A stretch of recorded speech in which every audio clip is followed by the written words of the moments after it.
வணக்கம். தந்தையின் பாட்காஸ்ட் செய்திகளை வாசிப்பது கவிதா சுந்தர். முதலில் தலைப்புச் செய்திகளை பார்க்கலாம். தைப்பொங்கலை ஒட்டி அரிசி குடும்ப அட்டைதாரர்களுக்கு பொங்கல் பரிசுத் தொகை அறிவிப்பு. தலா 1 கிலோ பச்சரிசி, சர்க்கரை மற்றும் முழு கரும்பு வழங்க தமிழக அரசு அரசாணை வெளியீடு. நெல்லை, தென்காசி மாவட்டங்களில் வெள்ள நிவாரண நிதி பெறாதவர்கள் நாளை வரை மட்டுமே பெற முடியும். ரேஷன் கடைகளில் மாலை 5 மணிக்குள் சென்று பெற்றுக் கொள்ளலாம் என மாவட்ட ஆட்சியர்கள் அறிவுறுத்தல். 2024ஆம் ஆண்டிற்கான சென்னை புத்தக கண்காட்சியை இன்று தொடங்கி வைக்கிறார் முதலமைச்சர் ஸ்டாலின்.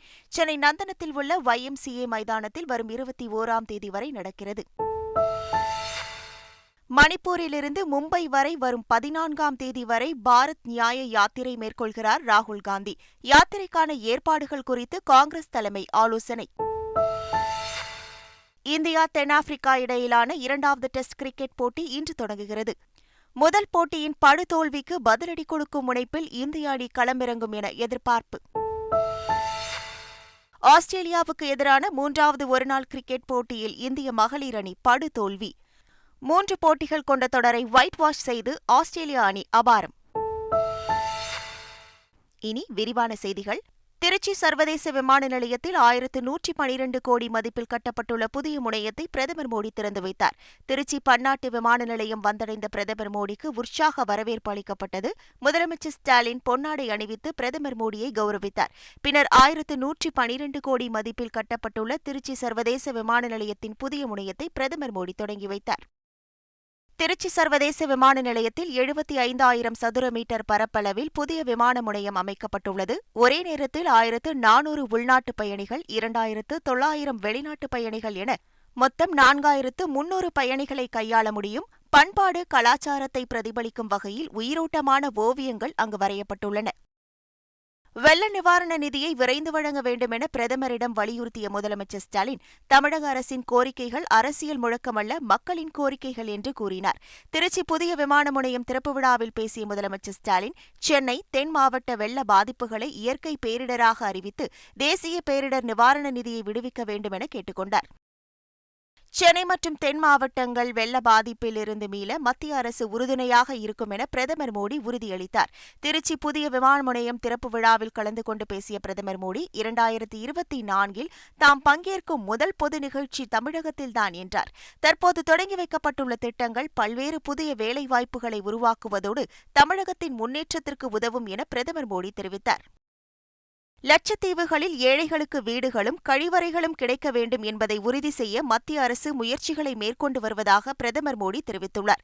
திருச்சி பயணத்தை முடித்துக் கொண்டு லட்சத்தீவுக்கு சென்ற பிரதமர் மோடி அங்கு 1,150 கோடி ரூபாய் மதிப்பிலான வளர்ச்சித் திட்டங்களை தொடங்கி வைத்தார்.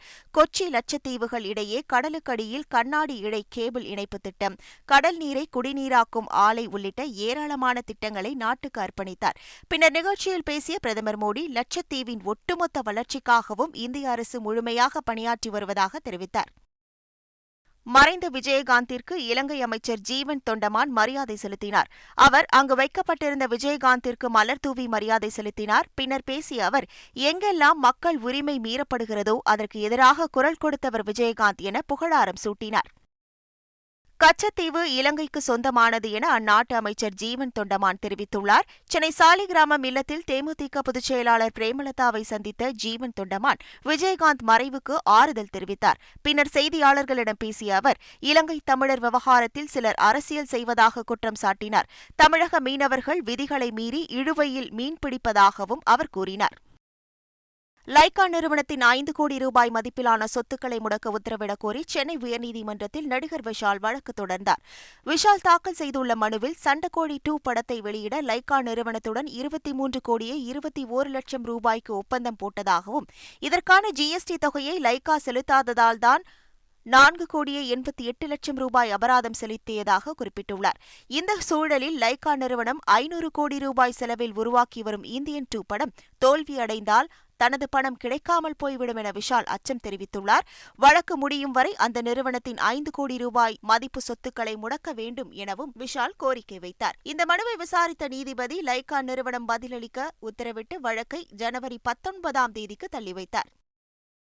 அயோத்தி ராமர் கோவில் கும்பாபிஷேக விழாவில் பங்கேற்க ரஜினிகாந்திற்கு அழைப்பு விடுக்கப்பட்டது. அயோத்தியில் வருகிற 22ஆம் தேதி கும்பாபிஷேக விழா நடைபெறும் நிலையில் இந்த விழாவில் பங்கேற்குமாறு ராஜஜென்ம பூமி அறக்கட்டளை சார்பில் ரஜினிகாந்திற்கு அழைப்பு விடுக்கப்பட்டுள்ளது. சென்னை போயஸ் கார்டன் இல்லத்தில் ரஜினியை சந்தித்து RSS, பாஜகவினர் அழைப்பிதழை வழங்கினர். நிலத்தகராறு தொடர்பான வழக்கில் சாதி பெயரை குறிப்பிட்டு விசாரணைக்கு ஆஜராகும்படி அமலாக்கத்துறை சம்மன் அனுப்பியதாக விவசாயி ஒருவர் குற்றம் சாட்டியுள்ளார்.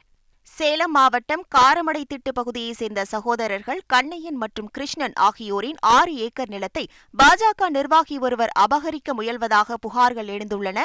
இந்த நிலையில் சொத்து விவகாரம் தொடர்பாக விசாரணைக்கு ஆஜராகுமாறு அமலாக்கத்துறை விவசாயிகள் இருவருக்கும் சம்மன் அனுப்பியது. அதில் சாதி பெயரை குறிப்பிட்டு சம்மன் அனுப்பியதாக கூறப்படுகிறது. தங்கள் சாதி குறித்து அமலாக்கத்துறைக்கு எப்படி தெரியும் என கேள்வி எழுப்பியுள்ள விவசாயிகள் அமலாக்கத்துறை பாஜக நிர்வாகிக்கு ஆதரவாக செயல்படுவதாக குற்றம் சாட்டியுள்ளனர்.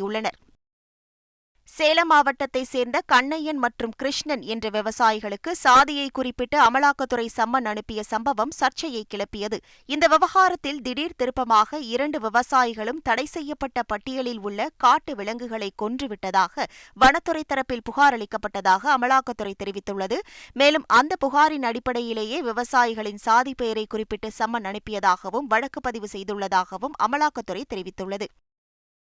சேலம் மாவட்டத்தைச் சேர்ந்த கண்ணையன் மற்றும் கிருஷ்ணன் என்ற விவசாயிகளுக்கு சாதியை குறிப்பிட்டு அமலாக்கத்துறை சம்மன் அனுப்பிய விவகாரம் சர்ச்சையை கிளப்பியது. இந்த நிலையில் அரசு அதிகாரிகளின் மூலம் விவசாயிகளின் நிலத்தை அபகரிக்க முயற்சி நடப்பதாகவும் அதற்கு காரணமான பாஜக நிர்வாகி குணசேகரனை கைது செய்ய கோரியும் மார்க்சிஸ்ட் கம்யூனிஸ்ட் கட்சி நிர்வாகிகள் சேலம் மாவட்ட காவல் கண்காணிப்பாளர் அலுவலகத்தில் மனு அளித்தனர். மேலும் பாஜக நிர்வாகிக்கு துணைப்போன அரசு அதிகாரிகள் மீது நடவடிக்கை எடுக்கவும் கோரிக்கை விடுத்தனர். ஆத்தூர் பாஜக பிரமுகர் குணசேகரன் என்பவர் மீது கொலை வழக்கு உள்ளிட்ட 6 வழக்குகள் உள்ளதாக விசாரணையில் தெரியவந்துள்ளது. கடந்த 2005ஆம் ஆண்டு நடைபெற்ற கொலை வழக்கு உள்ளிட்ட 6 வழக்குகள் இவர் மீது உள்ள நிலையில் இதில் 4 வழக்குகள் நீதிமன்ற விசாரணையில் உள்ளதாக தெரியவந்துள்ளது. 2 வழக்குகள் காவல் நிலைய விசாரணையில் உள்ளதாகவும் வனத்துறை சார்பிலும் மேலும் 2 வழக்குகள் பதியப்பட்டுள்ளதாகவும் கூறப்படுகிறது. மழை வெள்ள நிவாரணத் தொகை இன்று வரை மட்டுமே வழங்கப்படும் என நெல்லை மாவட்ட ஆட்சியர் தெரிவித்துள்ளார். கடந்த மாதம் பெய்த கனமழை வெள்ளம் காரணமாக பாதிக்கப்பட்ட 3 தென் மாவட்டங்களுக்கு நிவாரணத் தொகை வழங்கும் பணிகள் நடைபெற்று வந்தன. நேற்று பிற்பகல் 2 மணி வரை நெல்லை மாவட்டத்தில் 92% குடும்ப அட்டைதாரர்களுக்கு நிவாரணத் தொகை வழங்கப்பட்டுள்ளதாக நெல்லை மாவட்ட ஆட்சியர் கார்த்திகேயன் அறிக்கை வெளியிட்டுள்ளார்.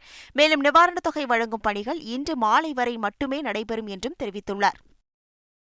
தென்காசி மாவட்டத்தில் வெள்ள நிவாரண நிதி பெற தவறியவர்கள் இன்று மாலைக்குள் பெற்றுக் கொள்ள வேண்டும் என ஆட்சியர் அறிவுறுத்தியுள்ளார். தென்காசி மாவட்டத்தில் மழை வெள்ளத்தால் பாதிக்கப்பட்டவர்களுக்கு நிவாரண நிதி வழங்கப்பட்டு வந்தது. இதில் டோக்கன் கிடைக்காமல் அல்லது டோக்கன் உரிய நேரத்தில் கிடைக்காததால் நிவாரண நிதியை பெற தவறியவர்கள் இன்று மாலை 5 மணிக்குள் நிதியை பெற்றுக் கொள்ளலாம் என தெரிவிக்கப்பட்டுள்ளது. திருப்பூர் அருகே விவசாயி ஒருவர் தென்னை மரங்களை வேரோடு இடமாற்றம் செய்து அசத்தி வருகிறார். நாச்சிபாளையம் பகுதியைச் சேர்ந்த விவசாயி சண்முக சுந்தரம் தனக்கு சொந்தமான இடத்தில் வீடு கட்ட முடிவு செய்த அவர் அந்த இடத்திலிருந்து 10 தென்னை மரங்களை வேரோடு அகற்றி லாரி மூலம் சுமார் 1 கிலோமீட்டர் தூரம் கொண்டு சென்று நடவு செய்துள்ளார். ஏற்கனவே கடந்த மாதம் 25 தென்னை மரங்களை இவ்வாறு இடமாற்றியதாக கூறியுள்ள சண்முக சுந்தரம் அதில் 23 மரங்கள் தற்போது காய்க்க தொடங்கியுள்ளதாகவும் 2 மட்டுமே பட்டு போனதாகவும் தெரிவித்துள்ளார். ஜார்க்கண்ட் முதல்வர் தனது பதவியை அவரது மனைவிக்கு ஒப்படைக்க இருப்பதாக தகவல் பரவிய நிலையில் அத்தகவல் தவறானது என அம்மாநில முதல்வர் தெரிவித்துள்ளார். ஜார்க்கண்ட் மாநிலத்தில் முதல்வர் ஹேமந்த் சோரன் தலைமையிலான ஆட்சி நடைபெற்று வருகிறது. இந்த நிலையில் ஹேமந்த் சோரனை ஊழல் வழக்கு ஒன்றில் அமலாக்கத்துறை கைது செய்யும் பட்சத்தில் அவர் தனது மனைவி கல்பனாவிடம் முதல்வர் பதவியை ஒப்படைக்க இருப்பதாக தகவல் பரவியது. அதனை மறுத்துள்ள ஹேமந்த் சோரன் பாஜக பரப்பி வருவதாக குற்றம் சாட்டியுள்ளார். கேரளாவில் இன்று நடைபெறும் மகளிர் மாநாட்டில் பிரதமர் மோடி பங்கேற்க உள்ளார். மகளிர் இடஒதுக்கீடு மசோதாவை நாடாளுமன்றத்தின் 2 அவைகளிலும் வெற்றிகரமாக நிறைவேற்றியதற்காக பிரதமர் மோடிக்கு நன்றி தெரிவிக்கும் வகையில் கேரளாவின் திருச்சூரில் மாபெரும் மகளிர் மாநாடு நடைபெறவுள்ளது. இதில் பிரதமர் மோடி பங்கேற்று உரையாற்றவுள்ளார். மாநாட்டில் பிரதமர் மோடியோடு இந்திய மகளிர் கிரிக்கெட் அணி வீராங்கனை மின்னுமணி, பாடகி வைக்கம் விஜயலட்சுமி உள்ளிட்டோர் சிறப்பு விருந்தினர்களாக பங்கேற்கவுள்ளனர். சென்னை கோயம்பேட்டில் மக்களுக்கு பயனளிக்கக்கூடிய மிகப்பெரிய திட்டம் கொண்டு வரப்படும் என அமைச்சர் சேகர்பாபு தெரிவித்துள்ளார். சென்னையில் செய்தியாளர்களிடம் பேசிய அவர், கோயம்பேட்டில் மிகப்பெரிய திட்டம் கொண்டு வரப்படும் என தெரிவித்தார். கிளாம்பாக்கம் பேருந்து நிலையம் அருகே மக்களின் பாதுகாப்பு கருதி காவல் நிலையம் அமைக்க திட்டமிட்டிருப்பதாகவும் அவர் தெரிவித்தார். மக்கள் வசதிக்காக கிளாம்பாக்கத்தில் ரயில் நிலையம் அமைக்கும் திட்டமும் இருப்பதாக குறிப்பிட்ட அவர், கிளாம்பாக்கம் பேருந்து நிலையம் சர்வதேச தரத்தில் விளங்கும் என கூறினார். காங்கிரஸ் எம்பி ராகுல் காந்தி மணிப்பூரிலிருந்து மும்பை வரை பாரத் நியாய யாத்திரை என்ற பெயரில் யாத்திரை நடத்தவுள்ளார். வரும் 14ஆம் தேதி முதல் மார்ச் 20ஆம் தேதி வரை இந்த யாத்திரை நடைபெறும் என்று காங்கிரஸ் கட்சி அறிவித்துள்ளது. இந்த யாத்திரைக்கான ஏற்பாடுகள் குறித்து டெல்லியில் உள்ள காங்கிரஸ் தலைமையகத்தில் புதன்கிழமை காலை 11 மணிக்கு கட்சியின் தலைவர் மல்லிகார்ஜுன கார்கே தலைமையில் ஆலோசனைக் கூட்டம் நடைபெறவுள்ளது. கேரளாவில் புகழ்பெற்ற திருச்சூர் பூரத்தையொட்டி வடக்குநாதர் கோவிலில் செருப்பு அணிந்து செல்ல கேரள உயர்நீதிமன்றம் தடை விதித்துள்ளது. நீதிபதிகள் அனில் கே நரேந்திரன், ஜி கிரிஷ் ஆகியோர் அடங்கிய அமர்வு இந்த உத்தரவை பிறப்பித்துள்ளது. அதன்படி திருச்சூர் பூரம் நடைபெறும் நாட்களில் கோவிலின் மரபுகளின்படி வழிபாடுகள் நடக்க வேண்டும் என்றும் செருப்பு அணிந்து வருபவர்களை அனுமதிக்கக்கூடாது என்றும் தெரிவிக்கப்பட்டுள்ளது. தனுஷின் கேப்டன் மில்லர் பட நிகழ்ச்சி சென்னையில் பிரம்மாண்டமாக நடைபெறவுள்ளது. அருண் மாதேஸ்வரன் இயக்கத்தில் உருவாகியுள்ள கேப்டன் மில்லர் படம் பொங்கல் பண்டிகைக்கு திரைக்கு வருகிறது. இதனை முன்னிட்டு படத்தின் சிறப்பு நிகழ்ச்சி சென்னை நேரு உள் விளையாட்டு அரங்கில் இன்று மாலை 6 மணிக்கு நடைபெறவுள்ளது. இதில் தனுஷ் ரசிகர் மன்றத்தை சார்ந்த 6000 பேர் பங்கேற்க உள்ளனர். மேலும் இயக்குநர்கள் செல்வராகவன், மாரி செல்வராஜ் சிறப்பு அழைப்பாளர்களாக பங்கேற்க உள்ளனர். நாடாளுமன்ற பாதுகாப்பு அத்துமீறல் சம்பவத்தில் கைதான நீலம் ஆசாத்தின் ஜாமீன் மனுவுக்கு பதிலளிக்க டெல்லி காவல்துறைக்கு டெல்லி பாட்டியாலா நீதிமன்றம் உத்தரவிட்டுள்ளது. நீலம் ஆசாத்தின் ஜாமீன் மனு மற்றும் பாதுகாப்பு அத்துமீறல் விவகாரத்தில் கைதான 6 பேரிடம் பாலிகிராஃப் சோதனை மேற்கொள்வது தொடர்பான மனுக்கள் பாட்டியாலா நீதிமன்றத்தில் விசாரணைக்கு வந்தன. அப்போது பாலிகிராஃப் சோதனைக்கான டெல்லி காவல்துறையின் மனு மீதான விசாரணையை ஜனவரி 5ஆம் தேதி தள்ளி வைத்து நீதிமன்றம் உத்தரவிட்டது. இந்தியாவில் JN1 வகை கொரோனாவால் பாதிக்கப்பட்டவர்களின் எண்ணிக்கை 263ஆக உயர்ந்துள்ளது. இந்தியாவில் JN1 வகை கொரோனாவால் பாதிக்கப்பட்டவர்களின் எண்ணிக்கை அதிகரித்து வருகிறது. இதுவரை 263 பேர் JN1 வகை கொரோனாவால் பாதிக்கப்பட்டுள்ளதாக மத்திய சுகாதாரத்துறை அமைச்சகம் தெரிவித்துள்ளது.